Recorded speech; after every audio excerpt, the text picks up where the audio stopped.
Time to recalculate all stock prices here. And for that, we want to hook up our end day button.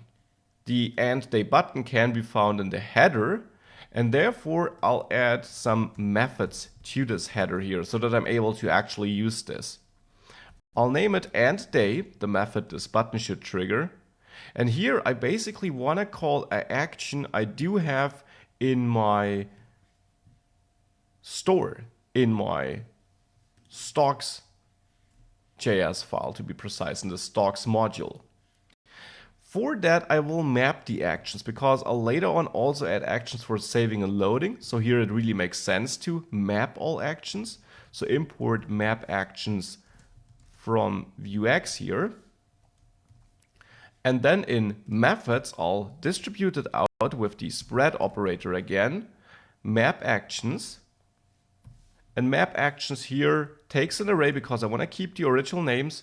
And the action I'm now interested in is named randomize stocks, this one here. So I can simply copy that name here as a string as always. And this allows me in end day to simply call this randomize stocks. This action I know which will be available because we're mapping it here. So this will now execute this action, the stocks.js file in our store folder. However, there we do commit random stocks, but there we don't do anything. So let's now implement the logic to actually recalculate stock prices. How can we recalculate them? Well, first we want to access our stocks, and then we want to do something for each stock. Now here, stocks of course refers to all our stocks, not just the ones in our portfolio. There I then want to pass this callback function for each expects. So this function here will be executed for each stock in this array. Stock will then be automatically passed as an argument, and then we can basically transform it here or do whatever we like with it here. So here I want to set stock price to a new price. This new price is generally random, but this would be a random number between 0 and 0.9999. Not really the kind of price I want. Instead, I only want to use the old price and then increase or decrease it a little bit. So I will say stock price times this, but that of course doesn't make sense. It makes more sense if I say 1 plus random. So now I have my old stock price times 1.0 to 1.999. So everything between keeping the current price and doubling it is possible. Now that of course only gives us upside potential.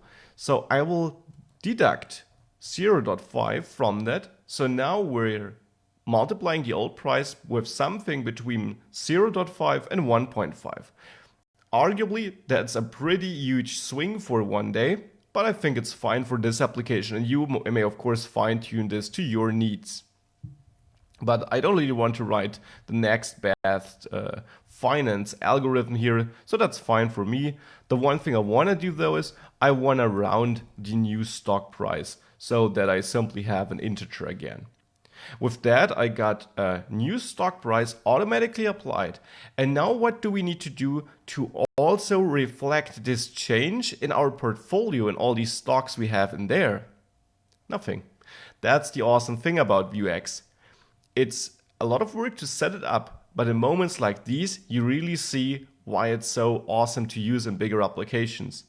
We have one state, and this is only one place where we alter it. But with all these getters and everything, this makes sure it gets updated everywhere where it needs to get updated. So with this in place, we can go to the header and hook up our button here to end day. So this end day button gets a click listener and calls end day. That's the name of the function we chose then there. And execute the method as I just see that. And with that, we should have everything in place to now reload the application, hit end day, and as you can see, recalculate all our stock prices here. So that looks pretty good. Let's reload again. Now looks good to me. Of course, we got pretty huge swings here, but generally it works as intended. Now let's see if I buy 100 of BMW stocks here and I hit end day here, we see the price update here too. But swings are too big for me. I made a comeback. Let's sell them. 100 here. and I made a decent profit here.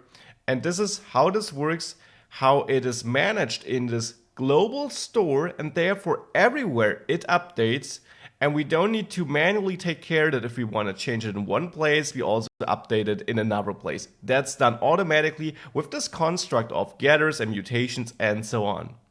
Well, with that, the missing things really only are animations between our routes here, and of course, making the save and load button work.